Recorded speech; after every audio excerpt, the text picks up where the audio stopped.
ارتباط توران با بلوچستان. دومین مهاجرت مهم بعد از مهاجرت قبایلی از حوزه ماد به منطقه کنونی بلوچستان به سکاها برمیگردد. سکاها حدود سال 130 قبل میلاد به منطقه زابلستان و کلات یا بلوچستان شرقی وارد شدند و در این سرزمین ماندگار شده و به بلوچ تبدیل شدند. معرفی کلی سکاها. سکاها در تکوین تاریخ و شکلگیری اساطیر ملل مختلفی از جمله بلوچ‌ها، یونانیان، پارس‌ها، کردها، هندیان و چینیان نقش زیادی داشتند.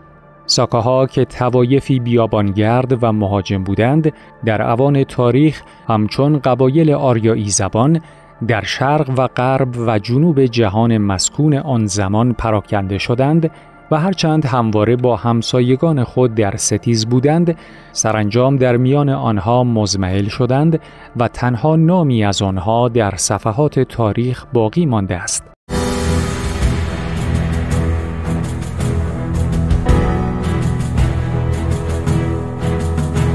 بسیاری از دانشمندان یونان باستان سکاها را از کهن‌ترین نژادهای جهان دانستند.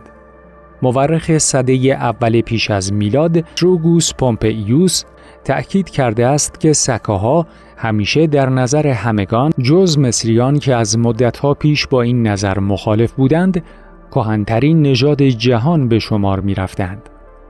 اما نگرش مصریان درست‌تر به نظر می رسد، چرا که سکاها مدتها پیش از سده 8 پیش از میلاد موجودیت قابل تشخیصی نداشتند و به شکل قبیله‌های کوچی زندگی می‌کردند. مورخ بزرگ و ایرانشناس نامی ایگور دیاکونوف اقوام توران را سکایی و سرزمین آنان را شرق فلات ایران دانسته است. ورود گروهی سکاها. علی‌رغم اینکه قبل از مادها گروهی از سکاها در شرق فلات ایران همواره حضور داشتند، اما در دوران حکومت مادها و هخامنشیان قدرت همیشه در دستان گروه‌های ماد بوده است و سکاها صرفاً نامی وجود داشت. اما در حدود سالهای 130 قبل از میلاد و در عهد اشکانیان گروهی از طوایف دیگر سکایی در منطقه‌ای به نام درنگیانا یا همان زرنگ و زرنج مذکور در تواریخ اسلامی مستقر شدند و حکومت آن ناحیه را در دست گرفتند و از این زمان بود که زرنگ به نام سکاها به سکستان و سپس سجستان یا سیستان امروزی تغییر نام داد.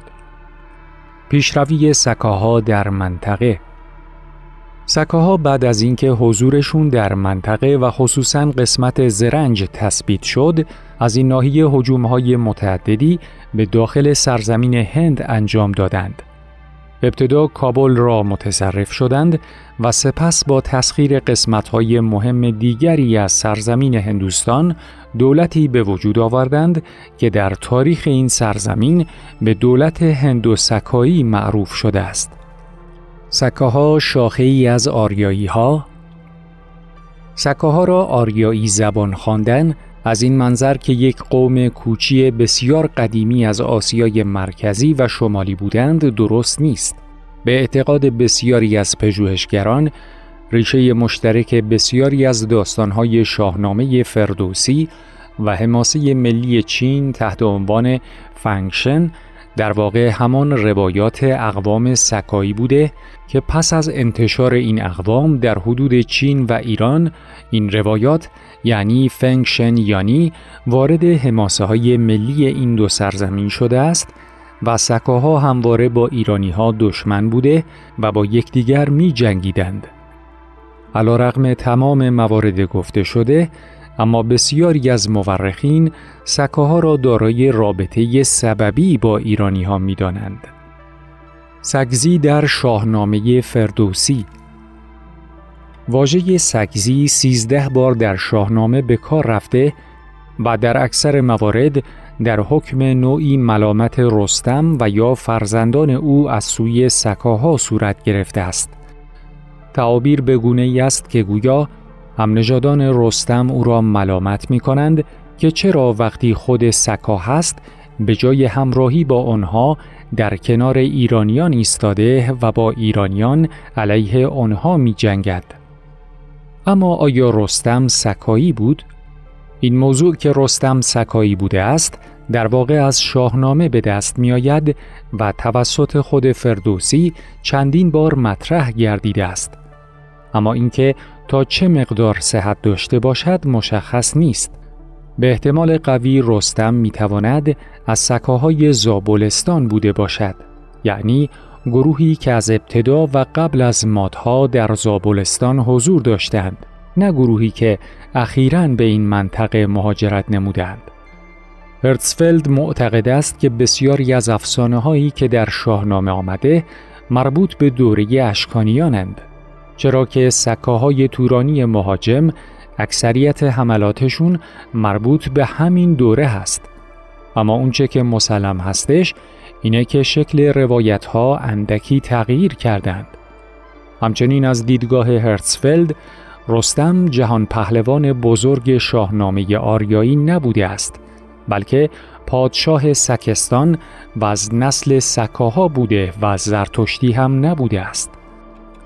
بر روی ادله تاریخی نشان می‌دهد که سکاها از قسمت شمال آسیا مهاجرت کرده و در دوره اشکانیان در منطقه نیمروز افغانستان کنونی سکونت اختیار کردند و همین مردمان بودند که به مکران هم مهاجرت داشتند و بعداً در اشتراک با بلوچ‌ها در شرق بلوچستان و زابلستان دارای ساتراپ بودند و تبدیل به دشمنان خونین ایرانیان شدند که بیشتر شاهنامه از جنگ‌ها و نبردها با همین مردمان که قومی در شرق ایران و ساکن در توران خوانده می‌شدند سخن می‌گوید. توران کجاست؟ دانستن اینکه توران کجاست از این جهت مهم است که با شناخت توران تاریخ بلوچستان روشن‌تر می‌شود. در واقع بسیاری از روایت‌ها و افسانه‌های شاهنامه فردوسی به منطقه‌ای در بلوچستان مربوط می‌شوند. بخش زیادی از آن نبردهای داستانی و افسانه‌ای و اسطوره‌ای که فردوسی با آب و تاب از نبرد ایرانیان و تورانیان تعریف کرده، بخشی از تاریخ بلوچستان کنونی را تفسیر می‌کند. در واقع به باور ما توران باستانی که در شاهنامه بارها از آن یاد گردیده است، توران یا تورستان نام پیشین بلوچستان شرقی امروزه میتواند باشد. ناحیه‌ای که جغرافیان نویسان نخستین سده‌های اسلامی آن را در شمال نواحی سرزمین سند دانستند. در واقع میتوان گفت که وسعت توران شامل نواحی میشده است که سکاها در آن حضور داشتند و از نواحی شمال شرقی ایران کهن آغاز و تا شرق آن نیز کشیده میشده است و شامل مناطق گوناگون دنیای امروزه میشده است. اما ادله ما مبنی بر این ادعا چیست؟ 1. زابلستان و نیمروز افغانستان کنونی در همسایگی توران بودند و موقعیت مکانی این نواحی با داستان‌های شاهنامه همخوانی زیادی دارد. 2. کتاب تاریخی کردگالنامه وقتی به قبایلی که پیش از ما در بلوچستان شرقی میزیستند اشاره می‌کند، آنها را ترکانی می‌داند که از آسیای میانه آمدند که احتمالاً منظور همان سکاها هستند. 3. دکتر ندوشن همچنین به قبایل سکایی اشاره می‌کند که در قرن 5 و 6 پیش از میلاد به جنوب غرب آسیا، پاکستان کنونی، مکران، پنجاب و هیمالیا و هند مهاجرت کردند. 4. فردوسی هم وقتی از حمله کیخسرو پادشاه ماد به افراسیاب خبر می‌دهد، برای رسیدن به توران عبور کیخسرو از مکران را نشان می‌دهد. این بدان معنی است که کیخسرو برای رسیدن به توران میبایست از وسط مکران یا بلوچستان واقع در ایران فعلی رد میشد تا به توران یا بلوچستان واقع در پاکستان امروزی برسد و این به درستی مشخص می‌کند که منظور از توران چه بوده است. در واقع میتوان اینطور گفت که پیش از ورود طوایف ماد به بلوچستان شرقی فعلی، سکاها در این منطقه سکونت تاریخی داشتند که با ورود این گروه از طوایف تقریباً تا سالهای 130 پیش از میلاد از قدرت کنار گذاشته می‌شوند و تحت سلطه مادها قرار می‌گیرند. اما در سالهای 130 پیش از میلاد با مهاجرت مجدد گروهی از طوایف سکاهی خصوصاً به بلوچستان شرقی امروزه، پس از آن نیز مجدداً این ناحیه با نام توران شناخته می‌شده است. عده‌ای بر این باورند که وقتی مسلمانان عرب وارد منطقه مکران شدند، بلوچستان شرقی را با نام توران یاد کردند و پیشتر این نام نبوده است. اما این ادعا صحیح نیست، چرا که در دوره تأسیس حکومت ساسانیان و پیشتر از آن در دوره اشکانیان نیز نام توران برای این ناحیه وجود داشته است و در دوره اردشیر بابکان مؤسس سلسله ساسانی نام پادشاهان مکران و توران در یک ردیف به عنوان پادشاهانی که با هدایا نزد وی رفته و با وی اعلام صلح کردند ذکر شده است و همچنین خاندان سوره نیز خود را حاکم توران می‌خوانده است. نام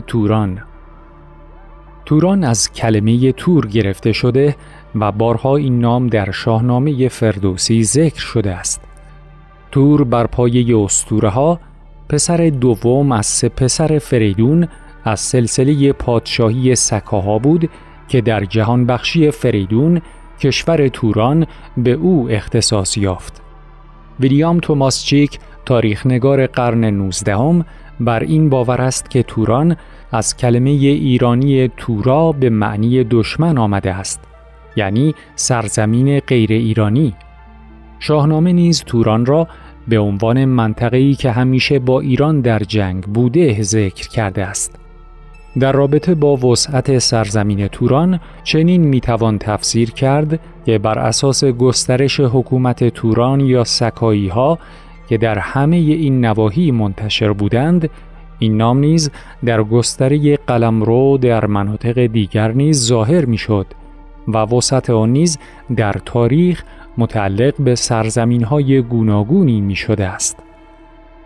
نتیجه این که نام توران را از دوره اشکانیان بر بلوچستان شرقی واقع در پاکستان امروزی مشاهده می‌کنیم و همچنین بعد از اسلام نیز این نام در همین ناحیه امتداد یافته است.